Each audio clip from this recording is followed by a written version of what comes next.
¿Qué tal amigos? Bienvenidos a un episodio más de la Biblia bajo los lentes, en este largo estudio que estamos haciendo del Evangelio de Marcos. Hoy día vamos a comenzar el capítulo 13 y este es uno de los capítulos, no diré más difíciles, aunque tiene su dificultad, pero sí también más interesante y eh, más lleno de misterios que vamos a encontrar. Yo creo que es el segundo más difícil. El más difícil de todos lo vamos a ver, creo que es el capítulo 16. Pero vamos por parte. Entonces, como este capítulo 13 es tan rico en, en asuntos que tocar, lo vamos a dividir yo creo que en unas 4 partes. Y hoy día vamos a considerar el, em, el trecho que va desde el versículo 1 hasta el versículo 13. Entonces, prepárense, acomódense para estudiar Marcos capítulo 13, versículos 1 al 13. Vamos al texto. El capítulo 13 de Marcos contiene el discurso, el sermón escatológico de Jesús, también llamado el Sermón del Monte de los Olivos. Es el equivalente a Mateo 24. Pero recuerden, Marcos probablemente, muy probablemente, yo diría que casi todos los eruditos están de acuerdo en eso, Marcos fue escrito antes que Mateo. Marcos lo escribió primero. Así es que vamos a tener un relato de este discurso más corto. No vamos a tener las parábolas asociadas a él que están en Mateo, el final del capítulo 24, capítulo 25 de Mateo. Eh, vamos a notar algunas diferencias también con el relato de Mateo. Y este relato de Marcos realmente tiene sabor a relato de primera mano. Pero vamos al texto, vamos a, como siempre, a leer e ir comentando casi simultáneamente. Entonces dice, leo en la Reina Valera 1960. Saliendo Jesús del templo, le dijo uno de sus discípulos, Maestro, mira qué piedras y qué edificios. Paremos la lectura por ahí porque aquí ya hay cosas interesantes. Primero, Jesús está saliendo del templo. Recordemos cuál era el sentido de esta salida. Jesús había pasado un largo día debatiendo con distintos personajes religiosos de Jerusalén. Había debatido con fariseos, con los escribas, con los saduceos, en fin, y nosotros hemos revisado largamente eso en varios videos, como en 3 o 4 videos. Y, y ahora él está saliendo entonces, desde de ese día cansador, de ese día lleno de debates, está saliendo del templo. Y algunos de sus discípulos, o al menos uno de sus discípulos, recién se da cuenta de lo magnífico que es el templo. Habían pasado todo el día ahí. Ellos ya habían estado antes en el templo cuando Jesús había expulsado a los mercaderes. Y uno de sus discípulos recién se da cuenta qué magnífico es el templo. Verso 2. Jesús respondiendo le dijo, ¿ves estos grandes edificios? No quedará piedra sobre piedra que no sea derribada. Bueno, a Jesús le pareció interesante la observación del discípulo. Jesús no la desecha como una pregunta tonta o como una observación tonta. No, no, no. Él la toma muy en serio. Ahora, Jesús, como buen rabino, responde con una pregunta. Ahora, esta pregunta parece tonta. Eh, es, ¿Ves estos grandes edificios? Bueno, esta pregunta parece tonta porque claramente los discípulos vieron los edificios y claramente al menos uno de ellos se dio cuenta lo magnífico que eran. De hecho, así parte toda esta historia, ¿no? Así es que Jesús hace una observación obvia. Sin embargo, esta observación, esta pregunta que hace Jesús, marca el relato. Esa, esa palabra, ver, el verbo ver, va a ser muy importante en este capítulo. Lo vamos a encontrar varias veces. Y va a ir marcando el estilo del capítulo, del relato. Así es que probablemente sea parte del estilo literario de Marcos, haber colocado este beta aquí. Pero lo importante es la afirmación. La afirmación es: no quedará piedra sobre piedra que no sea derribada. Jesús va al grano.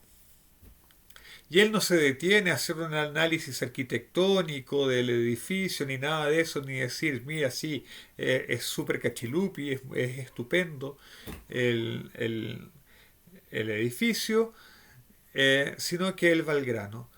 Vean, sepan ustedes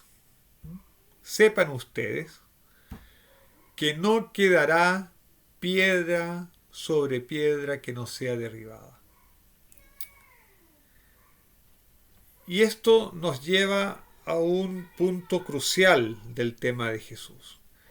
Jesús, yo creo que está afectado internamente porque él sabe que el templo va a ser destruido y que junto con la destrucción del templo va a venir un terrible exilio para el pueblo judío.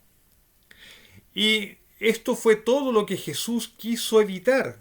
Jesús quiso evitar desde el primer momento la destrucción del templo. De hecho, es por eso que Jesús, tomando el bastón de Juan Bautista, ¿no es cierto?, dirige un movimiento de Teshuvá, un movimiento de arrepentimiento, de regreso a Dios. ¿Por qué? Porque sabía que el pueblo judío tenía que pasar por ese proceso de regreso a Dios para evitar que el templo y la nación fuesen destruidas, que el templo fuese destruido, que Jerusalén fuese destruida y que el pueblo se vaya al exilio, a este exilio tan doloroso que ya lleva 2000 años. En fin, pero al mismo tiempo Jesús está haciendo una constatación extraordinariamente importante. Lo que está diciendo Jesús es que ni siquiera el templo es permanente. Nada en este mundo es permanente, ni siquiera el templo en Jerusalén, ni siquiera el lugar de la habitación de Dios en este mundo es permanente. Lo único que es permanente es Dios, porque no hay otro aparte de Él. Eso lo había discutido Jesús con el escriba ese mismo día, ¿no? Y lo hemos relatado en uno de los videos anteriores.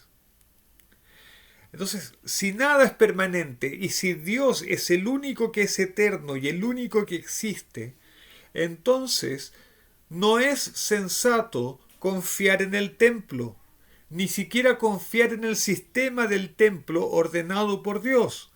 Lo único sensato que podemos hacer es adherirnos a Dios, confiar exclusivamente en Dios. Ahora, una pregunta interesante es: ¿cómo sabía Jesús que el templo va a ser destruido? Iba a ser destruido. Bueno, hay varias respuestas posibles. Una respuesta posible es decir, Bueno, en realidad Jesús no lo sabía y lo que sucede es que el Evangelio de Marcos fue escrito después que el templo fue destruido, o sea, es posterior al año 70. Eh, en realidad esa respuesta no es muy satisfactoria, de hecho, eh, a pesar de que hay diferencias en la datación de Marcos, es hay evidencia o hay o, o hay ciertas razones para pensar que Marcos fue escrito antes de la destrucción del templo. Así es que a lo mejor esa respuesta no nos ayuda. ¿Qué otra razón puede haber habido para que Jesús supiese de esto? La otra razón es decir, bueno, Jesús estaba lleno del Espíritu Santo y Dios le debe haber dicho, o él en su calidad de Mesías, o él en su calidad divina, como lo cree el cristianismo ortodoxo, trinitario, ¿no es cierto? Eh, Sabía de esas cosas. Dios le dijo, el Espíritu le dijo. Pero es posible que la razón sea más pedestre y Jesús lo haya sabido porque conocía bien el Antiguo Testamento y conocía en particular el libro de Daniel. Más adelante, en el próximo video, si Dios quiere, vamos a ver que Jesús usa el libro de Daniel en este sermón. Y en el libro de Daniel, en el capítulo 9, en el versículo 26, se nos dice: después de las 62 semanas se quitará la vida el Mesías y nada ya le quedará. El pueblo de un príncipe que ha de venir destruirá la ciudad y el santuario. Su final llegará con una inundación y hasta el fin de la guerra durarán las devastaciones. Entonces, en Daniel capítulo 9 ya se nos enseña que el segundo templo sería destruido.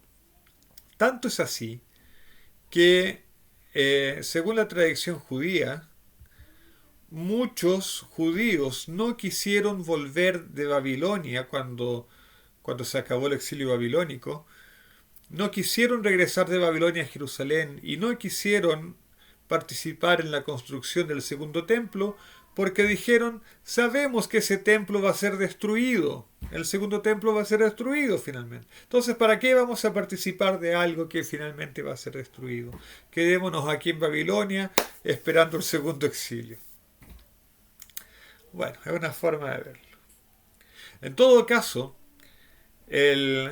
estos aspectos del libro de Daniel los vamos a estudiar más profundamente, si Dios quiere, en una serie de videos que pretendo hacer después que terminemos de estudiar Marcos.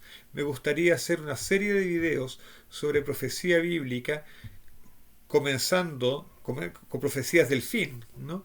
Comenzando con las profecías de Moisés en los libros de Génesis, Levítico y Deuteronomio, y terminar con Apocalipsis incluso. Entonces vamos a planear una serie de videos en ese sentido. Pero sigamos, avancemos.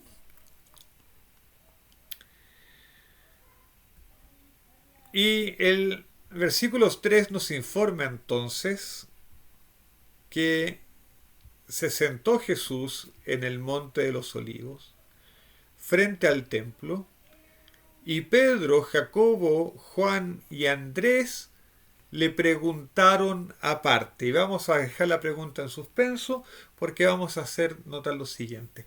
Nuevamente vemos un grupo reducido de discípulos que recibe una experiencia especial.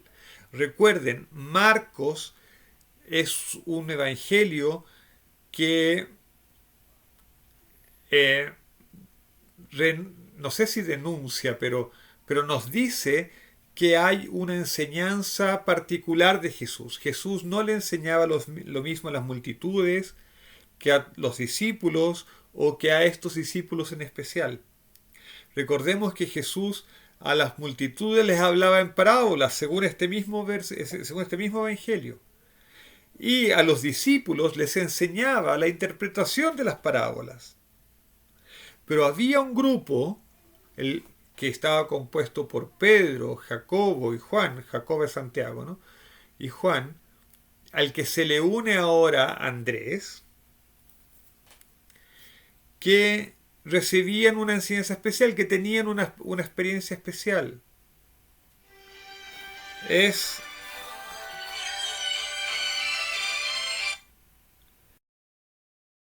el grupo de discípulos que, por ejemplo, participó de la transfiguración de Jesús. Pero en fin, vamos a ver qué fue la pregunta que le hicieron a Jesús. Versículo 4. Dinos, ¿cuándo serán estas cosas? ¿Y qué señal habrá cuando todas estas cosas hayan de cumplirse? El texto griego aquí es bastante específico. El texto griego dice, a ver si lo traduzco literalmente, dice, dinos, ¿cuándo serán estas cosas?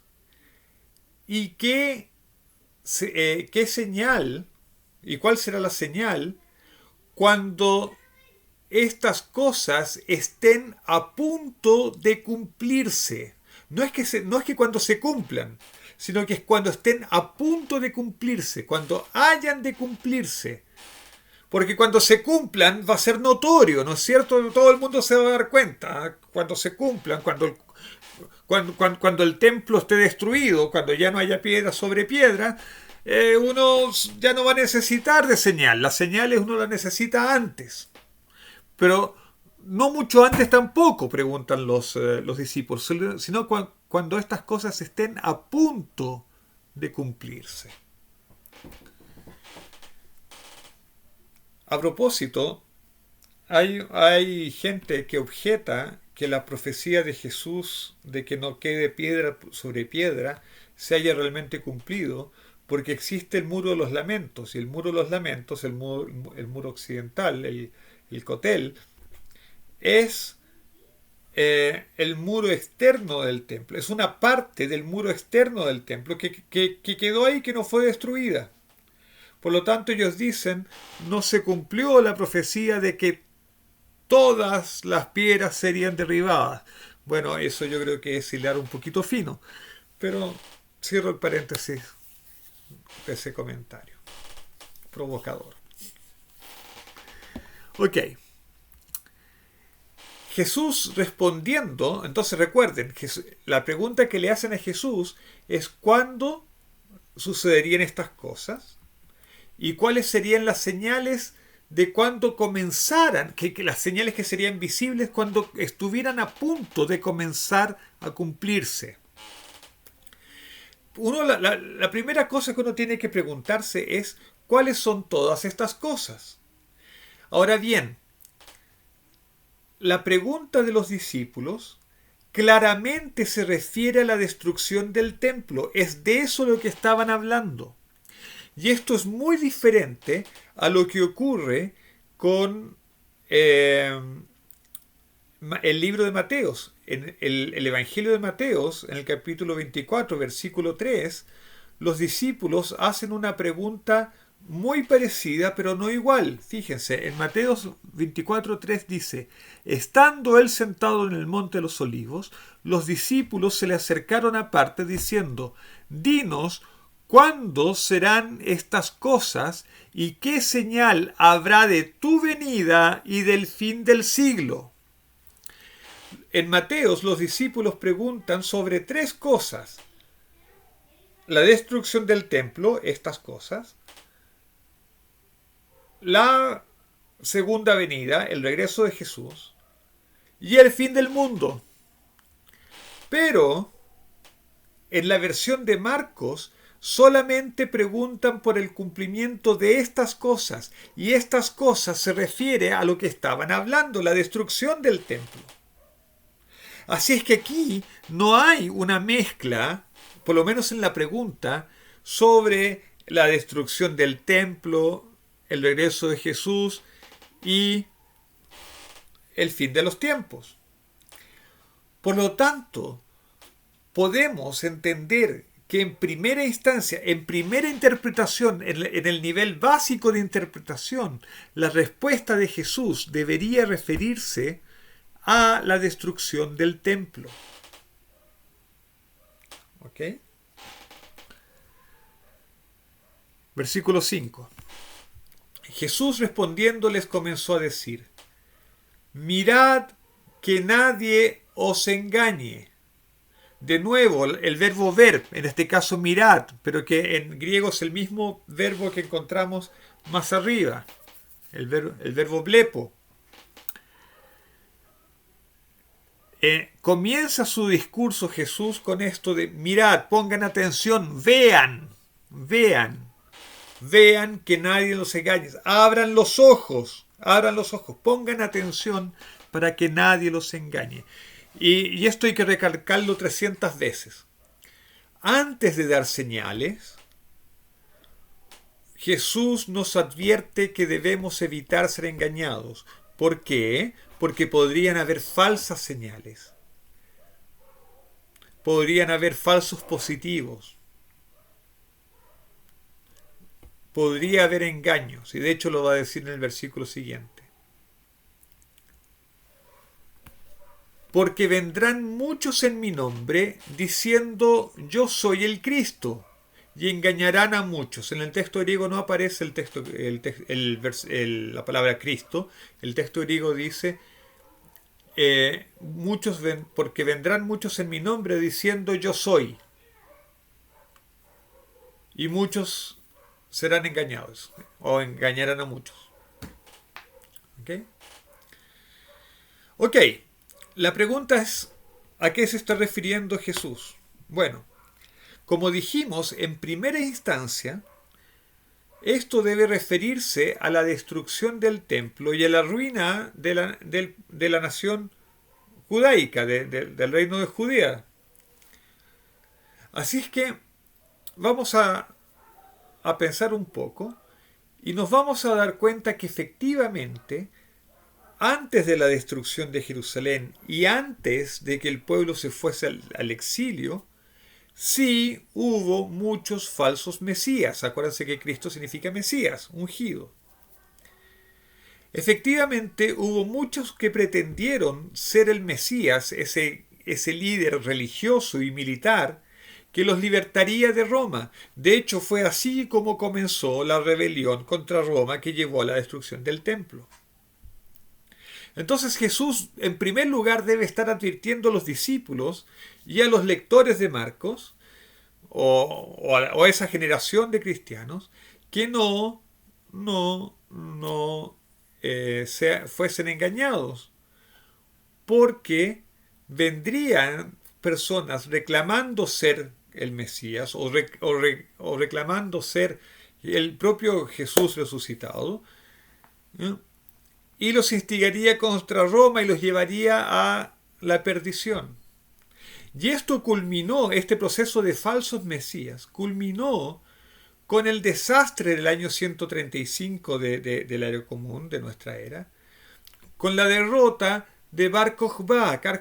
Bar Kokhba fue un tremendo líder que inició la segunda revuelta contra Roma.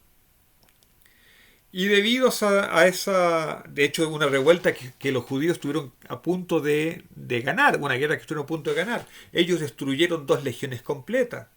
Y el Imperio Romano tuvo que movilizar la mitad de las legiones de todo el imperio para derrotar a Bar Kokhba. Fue una guerra terrible que terminó con Masada, ¿no? La famosa batalla de Masada. El éxito parcial de Bar Kokhba fue tan grande que Rabí Akiva, uno de los mayores sabios del Talmud, proclamó a Bar Kokhba como Mesías. Dijo, sí, este es el Mesías. Sin embargo, fue un engaño. Bar Kokhba fue derrotado y como consecuencia de esa derrota murió, algunos dicen, 1/3 de los judíos que existía en la época, otros dicen la mitad, y el resto fue vendido como esclavos el resto fue vendido como esclavos o fueron llevados al exilio. El exilio que dura hasta hoy día. Entonces, la primera advertencia es cuidado, no se dejen engañar. Ahora bien, uno se pregunta, el Evangelio de Marcos no fue escrito para creyentes judíos, fue escrito para creyentes en Roma. ¿Qué sentido tiene que Marcos se dedique tanto a hablar de la destrucción de Jerusalén? Bueno, hay dos respuestas para eso. Uno es que desde la perspectiva de los creyentes en Roma, podría suceder que la destrucción del templo de Jerusalén, la destrucción de Jerusalén completa, sea vista como la derrota del propio Dios de Israel. Como que el propio Dios de Israel haya fracasado, su pueblo ya ha sido prácticamente aniquilado o puesto en exilio. Y eso podría llevarlos a un desánimo en la propia fe. Porque al final el cristianismo nace del judaísmo, ¿no? El Dios cristiano es el Dios de Israel. O al revés, el Dios de Israel es el Dios de los cristianos. Por otro lado, otra posible respuesta es que si bien los cristianos en Roma no iban a necesitar de todas las señales que tienen que ver con la destrucción del templo en Jerusalén, sí les puede servir en esta enseñanza, porque la propia destrucción de Jerusalén puede servir como un símil, como una metáfora, como un análogo de lo que ocurriría en el mundo entero en el final de los tiempos. Y aquí podemos hacer entonces una proyección hacia el futuro, como lo vamos a ver en un rato más. Versículo 7. Mas cuando oigáis de guerras y rumores de guerra, no os turbéis, porque es necesario que suceda así, pero aún no es el fin. De nuevo, podemos pensar que estas guerras, que estos rumores de luchas se refieren a los levantamientos del pueblo judío contra Roma. Hay que ver si podemos hacer una aplicación a tiempos posteriores. Veamos. Porque se levantará, dice el versículo 8, nación contra nación, y reino contra reino. Habrá terremotos en muchos lugares, y hambres y alborotos, principios de dolores son estos. Aquí hay mucho que decir. Primero, el hecho que se hable aquí de nación contra nación, de reino contra reino, nos puede sugerir que Jesús está ampliando el panorama y está mirando más allá de la historia del reino de Judea. Está mirando más allá que el hecho local de la destrucción del templo y la destrucción de Jerusalén. Lo mismo sucede con terremotos, a pesar que en Judea hubo terremotos importantes, uno, por ejemplo, muy famoso, el 135 antes de la era común, antes de la era cristiana, el otro en la década de los 30 de la era común, de la era cristiana. Probablemente haya habido otros sismos antes de la destrucción de Jerusalén que podrían haber sido confundidos como señales. Jesús dice, no, todo esto no son señales, sino que son principios de dolores, ya sea que se refieran a los rumores de guerra en Judea antes de la destrucción del templo, o en un escenario más amplio, en un escenario mundial antes del tiempo del fin. Entonces, ni las guerras, ni los terremotos, ni el hambre, ni los alborotos, ni las revoluciones son en sí mismas señales, pero son el principio de los dolores. Y cuando se habla de dolores, se habla de dolores de parto. Aquí. Ahora, es interesante que en la, en la tradición judía, siempre en los textos, siempre se establece que antes de que el Mesías aparezca, el pueblo judío y probablemente la humanidad van a pasar por tiempos muy difíciles. Y esos tiempos muy difíciles son llamados los dolores del parto del Mesías. Entre paréntesis, es posible que nosotros estemos pasando por nuestros principios dolores de parto del Mesías con esta pandemia. ¿Quién sabe? Todo es posible. Versículo 9. Pero mirad por vosotros mismos, porque os entregarán a los concilios, y en las sinagogas os azotarán, y delante de gobernadores de reyes os llevarán por causa de mí, para testimonio a ellos. Ahora uno aquí se pregunta, ¿a quién le está hablando el Evangelio? ¿Es Jesús que le está hablando a sus discípulos? Y probablemente estas persecuciones de las que habla aquí se refieran a las persecuciones que están detalladas en el libro de Hechos de los Apóstoles, persecuciones que llevaron a Pedro a la cárcel, a la muerte de Santiago, al encarcelamiento de Pablo y la posterior muerte, la ejecución de Pablo, a pesar que no está relatada la ejecución en el libro de Hechos, el apedreamiento de Esteban, en fin, a las persecuciones que sufrió la primera comunidad cristiana de parte del pueblo judío de esa época, de un sector del pueblo judío de esa época. O bien Marcos le está hablando a sus lectores en Roma y en el mundo romano que sufrirían persecución por el Imperio Romano antes y después de la destrucción del templo. O bien, en otra instancia, puede referirse a las persecuciones posteriores de los cristianos durante gran parte de la historia. Es una pregunta que es difícil responder, pero probablemente las tres respuestas sean ciertas.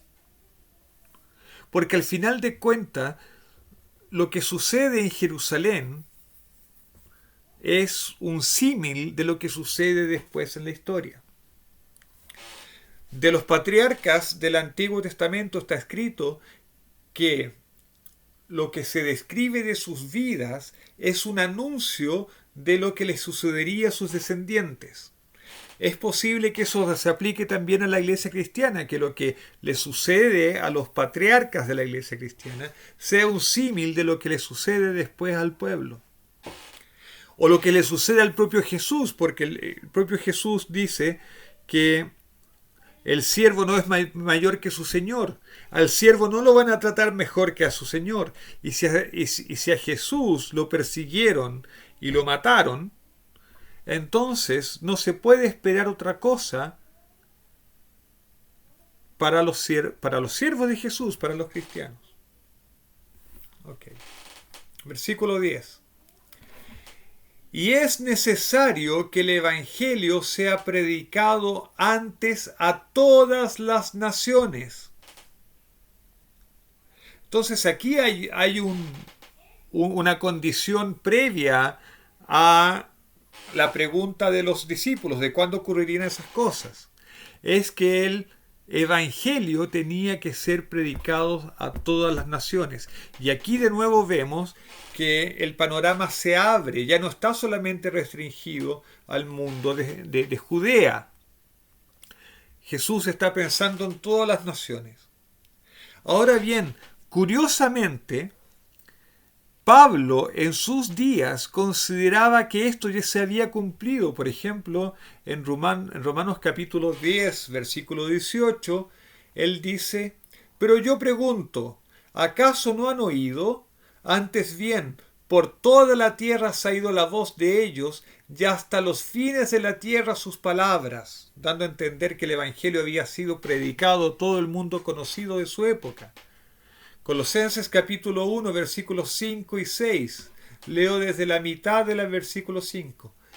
De esta esperanza ya habéis oído por la palabra verdadera del Evangelio, que ha llegado hasta vosotros, así como a todo el mundo, y lleva fruto y crece también en vosotros, etcétera, etcétera. Entonces aquí Pablo también nos habla de la predicación a todo el mundo en sus días. Y Colosenses 1:23, donde dice: sin moveros de la esperanza del Evangelio que habéis oído, el cual se predica en toda la creación que está debajo del cielo. Entonces, probablemente esta condición se cumplió antes de la destrucción del templo. Pero de nuevo, si tenemos una mirada más amplia, en segunda instancia tendrá que volver a repetirse antes, y yo creo que se está repitiendo antes de la llegada del fin completo. Versículo 11. Pero cuando os trajeren para entregaros, no os preocupéis por lo que habéis de decir, ni lo penséis, sino lo que os fuere dado en aquella hora, eso hablad, porque no sois vosotros los que habláis, sino el Espíritu Santo. Versículo 12. Y el hermano entregará a la muerte al hermano, y el padre al hijo, y se levantarán los hijos contra los padres y los matarán. Fíjense que esto es extraordinariamente contrario a todas las expectativas mesiánicas tradicionales.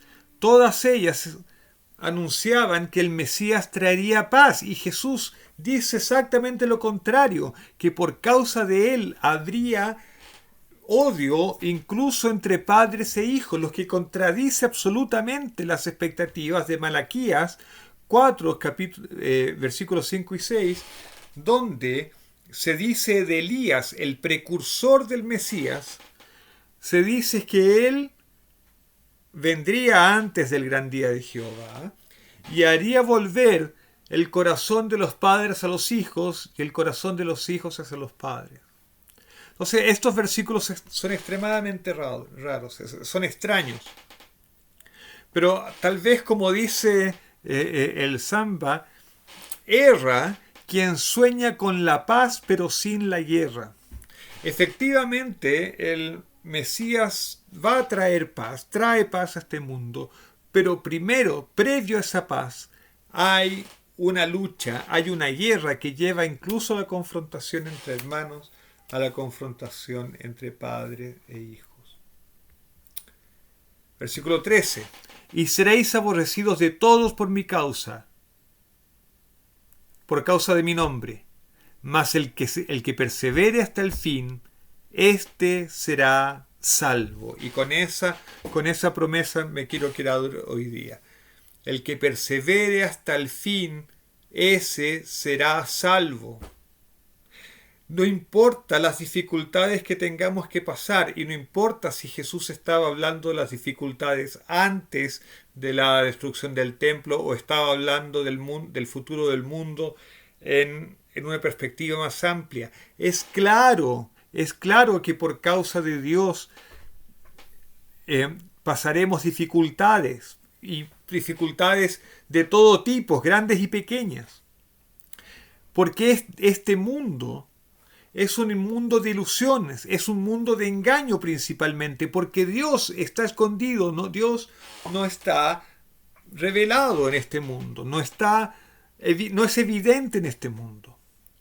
Y mientras no sea evidente en este mundo, hay lugar para el engaño y para el mal. Y